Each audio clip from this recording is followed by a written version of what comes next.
Les marronades. Bah oui. Merci de nous avoir éclairés. Quoi.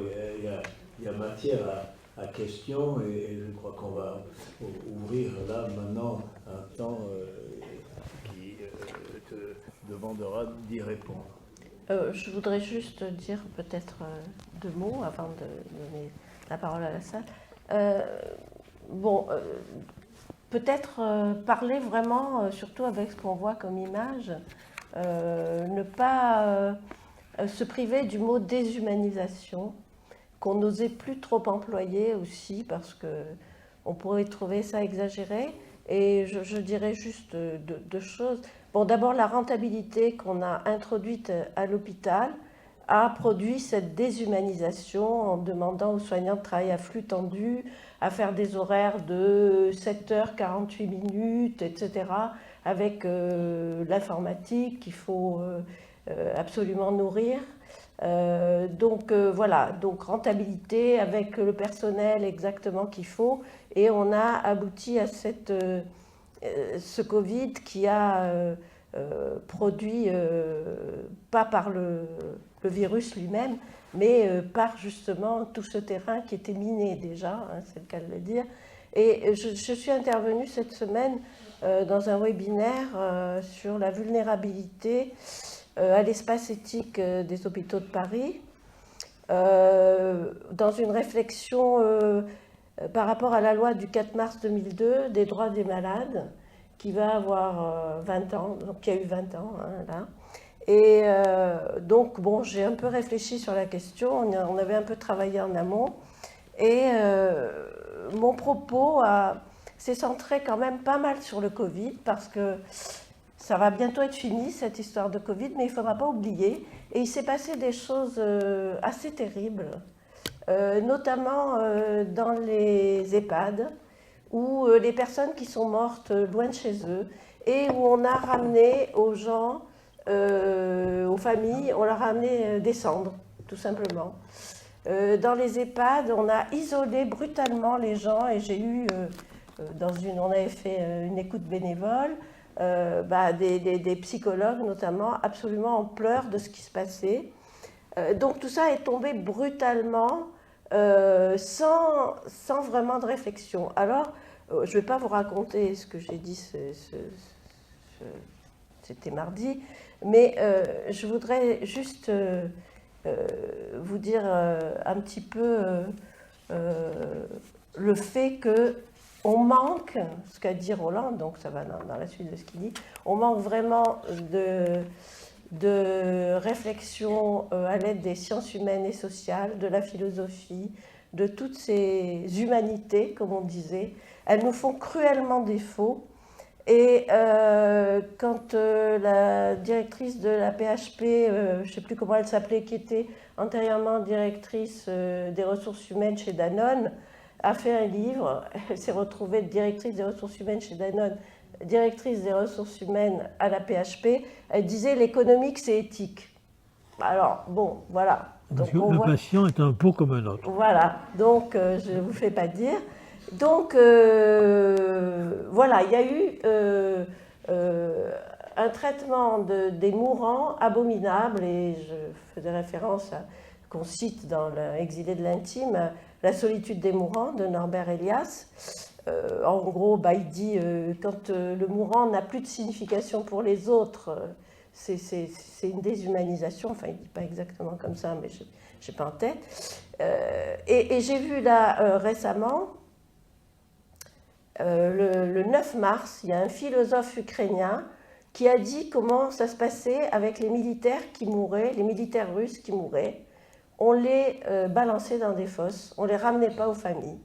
Vous voyez, donc c'est un peu le même, bon, pas comparé, mais c'est quand même le même esprit. Et si on prenait le temps de réfléchir, de parler, de penser ce qui nous arrive, au lieu de brutalement, cet isolement dans les EHPAD a été quand même très mal vécu pour beaucoup. Je ne dis pas que tout le monde l'a mal vécu, mais beaucoup l'ont mal vécu. Et donc, du coup, je suis allée voir le conseil scientifique concernant le Covid, quelle était la composition de ce conseil scientifique? Je suis allée voir. Donc épidémiologistes, réanimateurs, virologues, etc. Enfin, vous imaginez, toutes sortes de médecins, dont je ne doute pas des qualités humaines, hein, c'est pas ça. Mais eux, ils vont traiter quoi? De la vie biologique. Ils vont pas de la vie nue, comme dit Agamben. Ils vont pas traiter tellement la part, tout ce qui est de l'ordre des relations humaines. D'ailleurs, distanciation sociale, au début, c'était un peu ça. Hein. En gros, les relations humaines, c'est dangereux. Hein. C'est ce qu'on nous disait, c'était infraliminaire. Et donc, je suis allée voir la composition, et vous savez que dans ce conseil de 24, je ne sais pas combien de personnes, il y a une anthropologue et un sociologue. Est-ce que vous les avez souvent entendus? Voilà, donc c'est tout ce que je voulais dire. Donc, je vous laisse la parole. Je vous laisse poser des questions. Est-ce qu'il y a un micro qui se promène dans la salle? Oui. Est-ce qu'on peut donner un micro pour les questions dans la salle? Il arrive. Merci Oleg. Merci.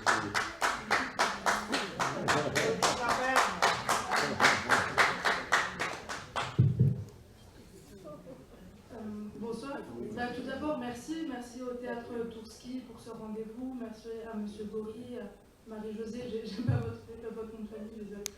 Merci M. Ça peut être Gori. Pour ces mots clairs et poignants. Si éloigné des discours politiques aseptisés où on ne sait pas ce qu'on veut nous dire et plein de sous-entendus. Donc je vais essayer de développer ma pensée correctement sur ce sujet si important, si concret qu'est la servitude. Donc il y a toujours un petit peu de pression dans cet exercice de prendre la parole sur ce sujet-là. Donc voici comment je réfléchis. Selon moi, il y a, la psychanalyse, on va dire, tremble de l'intérieur par ces théories dites du déclin du père, qui, selon moi, arrivent à peu près aux années 60 avec toutes les manifestations, et puis après prend d'autres formes, dont des formes politiques, donc avec par exemple le référendum pour la Constitution européenne, où le politique dit que les citoyens disent non et puis finalement c'est oui. Bon, tout plein d'exemples comme ça sur ces théories du déclin du père. Le père, lequel en psychanalyse, le père symbolique, c'est souvent représenté à travers la figure politique du président, et donc depuis ces derniers mandats présidentiels, on arrive en 2022 et puis on observe quand même un réel désengagement des citoyens par rapport à la classe politique, et donc c'est clairement symptomatologique de notre place à nous en tant que citoyens dans la société. Donc je vais essayer de faire court. Ma question en fait porte dans ce moment de campagne électorale sur les idées qui sont partagées, qui nous sont partagées par des candidats, et j'observe qu'un certain nombre d'idées, par exemple sur la revalorisation des salaires, du SMIC, sur la retraite à 60 ans, donc sans citer de nom, mais j'espère que vous avez tous un visage en tête, mais sans parler donc de personnes, mais en parlant que des idées, j'observe tout d'abord un désengagement de la politique, et en plus une certaine peur face à ces idées qui devraient au contraire nous rassembler et qui devraient faire du lien entre nous. Et en fait, moi-même, je commence aussi un peu à avoir peur, à me dire pourquoi quand on nous propose des idées belles, de solidarité, cohérentes, les gens, la masse, a peur de s'engager dans ces idées et préfère toujours le camp opposé, qui est celui de l'intérêt privé et de la protection de ses intérêts, avant de penser justement à quelque chose de plus fraternel. Donc voilà, ma question c'est celle-ci. Pourquoi des idées qui évoquent, je ne sais pas moi, la fraternité, toutes ces choses-là nous font peur.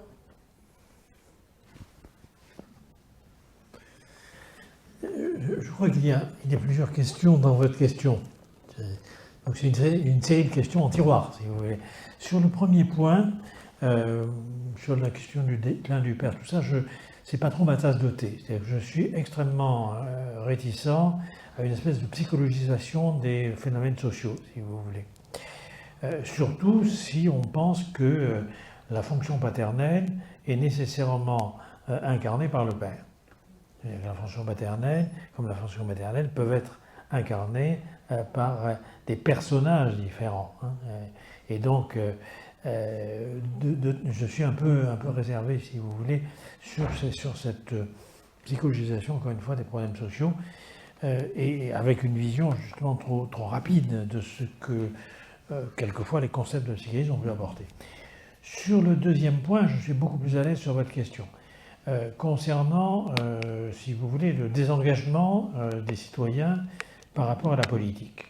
Je crois que c'est une réaction comparable à ce qu'avaient montré les psychologues sociaux dans les années 40-50 aux États-Unis, comme Carl Lewin, tout ça, à savoir que ça résulte d'une position d'apathie face, en quelque sorte, à un leader de groupe. Là, c'est de l'expérimentation de laboratoire, hein, mais en gros, si vous voulez, les gens deviennent apathiques à partir du moment où le leader décide pour eux et qu'ils ont l'impression qu'ils n'ont aucune chance de pouvoir changer le processus du groupe.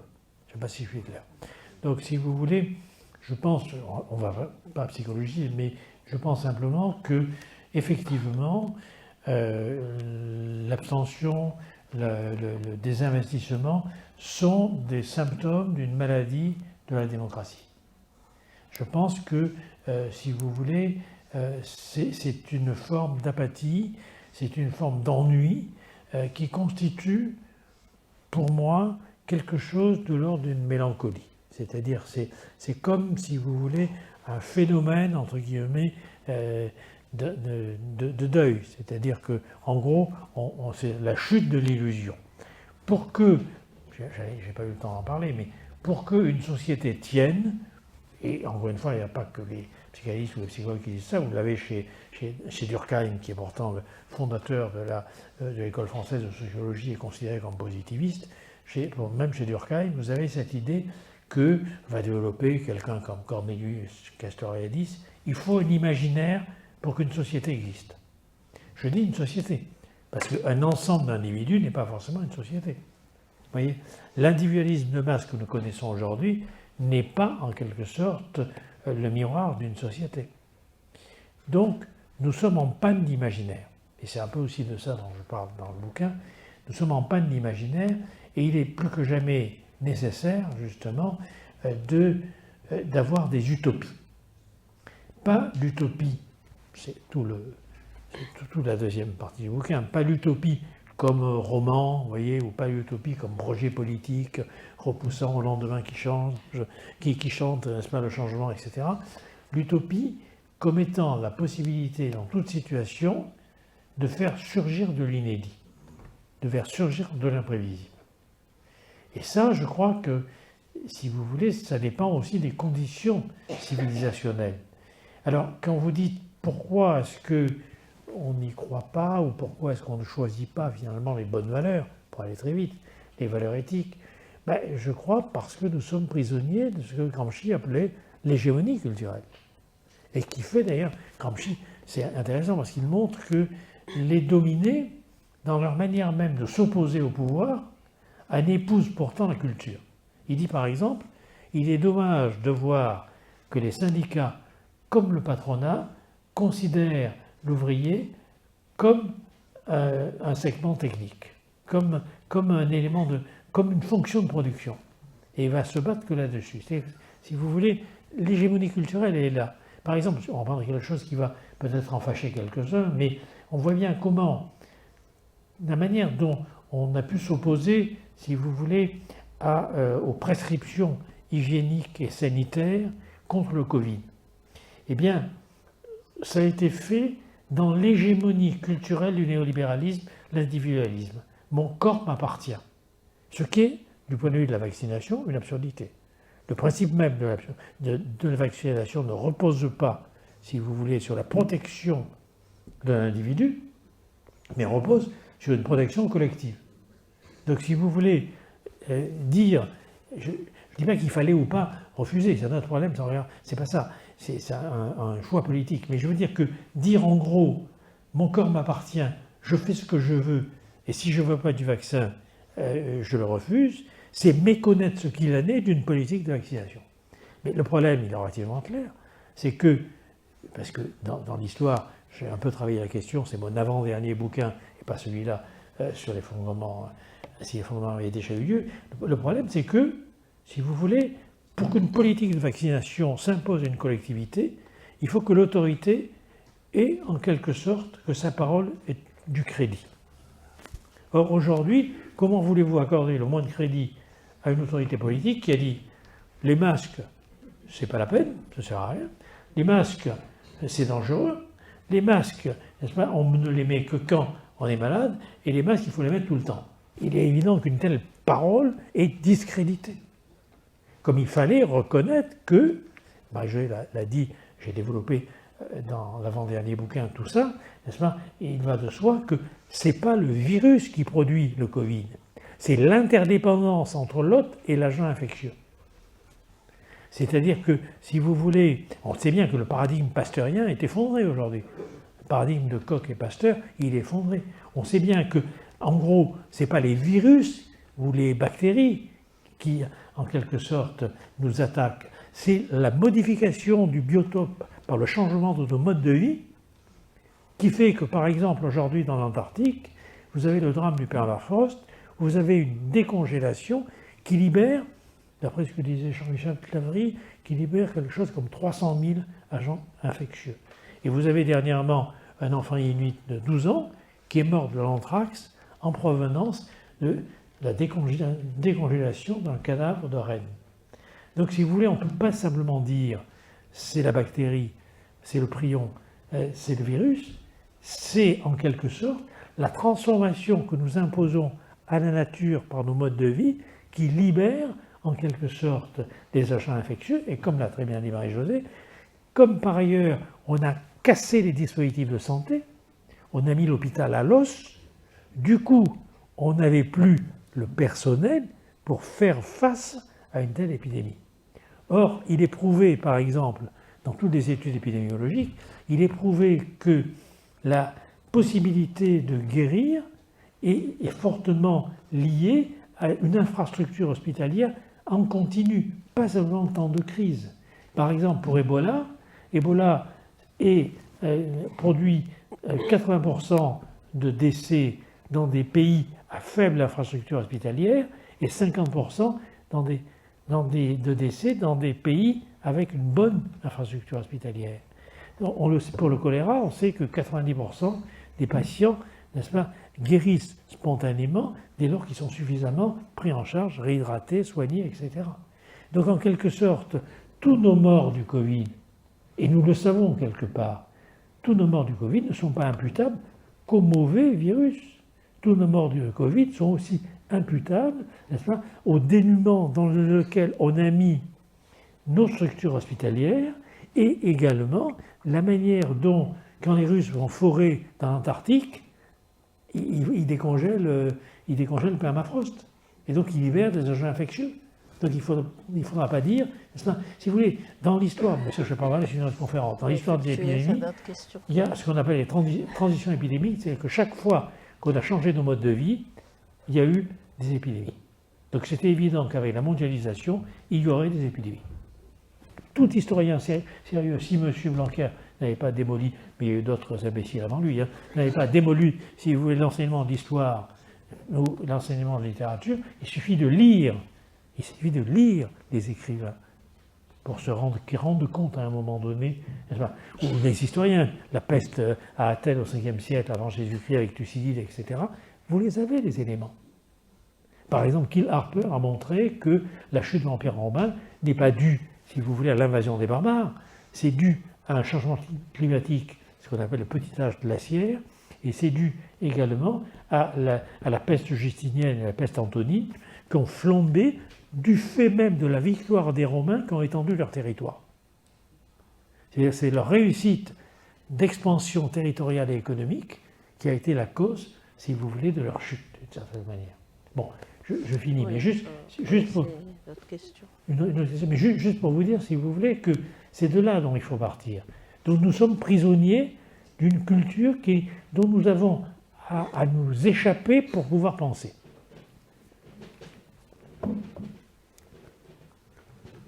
Une question aussi. Bonsoir tout le monde. J'aimerais bien poser une question sur le sujet des algorithmes, qui me paraît quand même le sujet assez brûlant aujourd'hui. Et je vais partir pour ça de la pensée de Harari, que certains connaissent un petit peu, qui nous explique que de tout temps, l'humanité a eu besoin de fiction pour la guider. La fiction qui a fonctionné pendant longtemps, c'était l'humanisme, qui était basé sur le libre arbitre et la pensée qu'on prenait les décisions qui pour nous étaient les meilleures. Aujourd'hui, on comprend que ce libre arbitre il est plus fragile que ce qu'on pensait. Et les algorithmes débarquent en nous disant on sait peut-être un peu mieux que vous ce qu'il vous faut. En fait.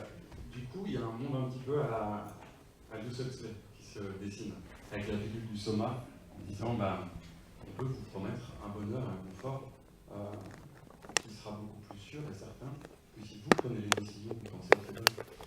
J'aimerais bien vous poser la question de savoir qu'est-ce qu'on perd quand on fait ça, quand on choisit ce chemin-là. Je crois qu'on perd la capacité de penser. C'est-à-dire que, si vous voulez, qu'on se serve des algorithmes pour prédire, par exemple, des risques, pour élaborer des scénarios, c'est indispensable, puisqu'on en a les moyens. Mais il repose sur une fonction calculatrice qui anticipe le futur en tant qu'image composée par les éléments du passé. C'est ce qu'on appelle le signe noir, vous savez.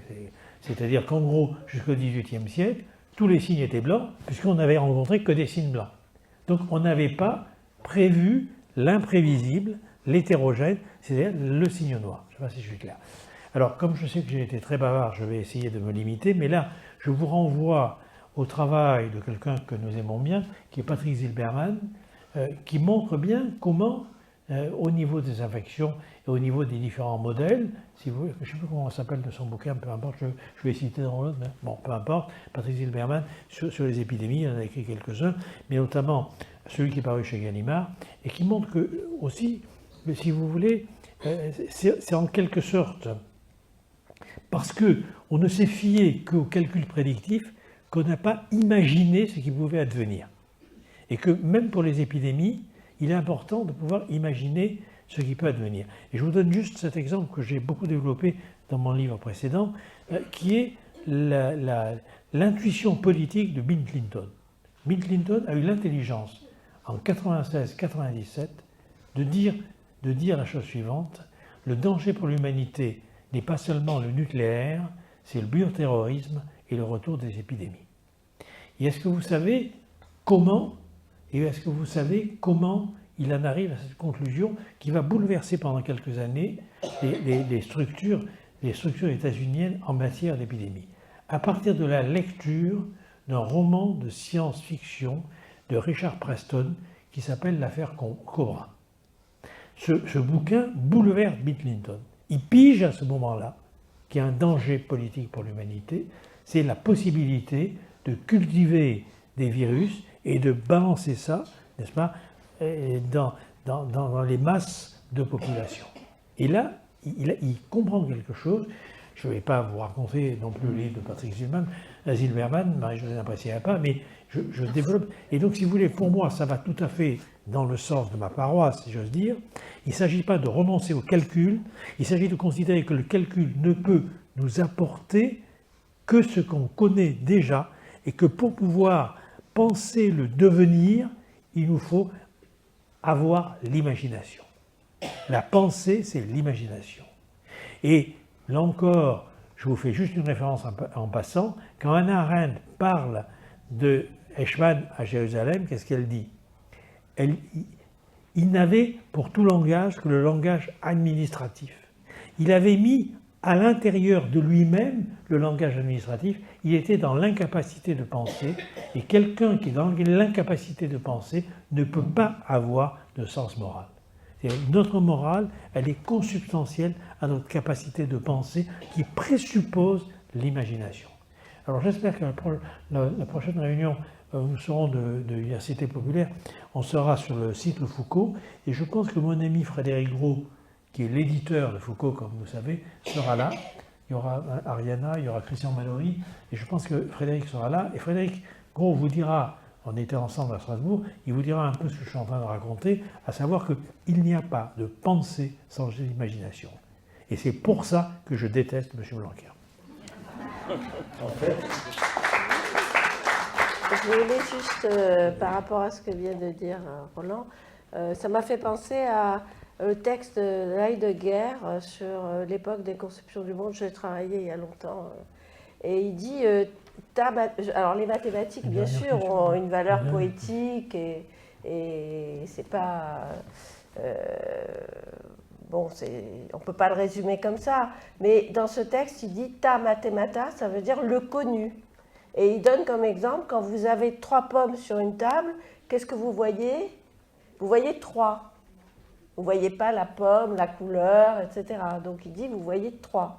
Donc les algorithmes, enfin il me semble, hein, je fais cette association, je ne sais pas si elle est très pertinente, mais c'est ça, c'est quelque chose du connu qui nous est présenté avec les algorithmes. Hein. On ne va pas aller vers du côté effectivement de l'imagination, de la création. Si je peux me permettre très brièvement de répondre à cette question, ce qui est troublant, je trouve, de plus en plus, c'est qu'on a tendance à croire qu'on perd cette qualité de la créativité et de l'imagination avec les algorithmes. Aujourd'hui, il y a eu des tests qui ont été faits avec des algorithmes qui créaient des musiques, et des spécialistes de musique étaient réunis dans une salle et qui devaient juger à l'aveugle quel était le morceau qui avait été créé par un algorithme et quel était le morceau qui avait été créé par des grands chefs qu'on connaissait. Et ils se sont trompés. Il y a aujourd'hui des nouvelles qui commencent à être écrites parce que les algorithmes apprennent de plus en plus vite et vont être capables aussi dans ces domaines-là, sans doute, de nous surprendre. Donc, et même dans le sens moral, vous parliez de morale, qu'on présuppose comme étant vraiment une essence de l'humanité, notre capacité à faire des choix. Aujourd'hui, qu'est-ce qui est le plus moral? Est-ce que c'est une voiture automatique qui, du coup, dans n'importe quelle circonstance, choisira la solution d'éviter les enfants sur la route pour tuer le conducteur à l'intérieur, ou alors le conducteur qui devra réfléchir en une fraction de seconde pour savoir si oui ou non il sauve les enfants, il sauve sa vie. C'est-à-dire que tous ces domaines, qui historiquement sont des domaines purement humains, deviennent, on sera et on est dépassé un petit peu par les algorithmes. Donc ma question, que je repose un petit peu, mais c'est qu'est-ce qui nous reste? C'est une question compliquée, c'est qu'est-ce que c'est que l'essence aussi de notre humanité? Du coup, quand on enlève ça, la capacité de se tromper, le droit de se tromper peut-être, je ne sais pas. Ben, oui. Alors, c'est très important et très intéressant. D'une part parce que vous apportez, si je peux me permettre, une petite réserve à ce qu'a dit Marie-Josée, à savoir que c'est davantage l'utilisation que nous faisons des mathématiques ou des algorithmes que... D'accord. Voilà, mais je pense suis tout à fait d'accord. C'est une scientifique.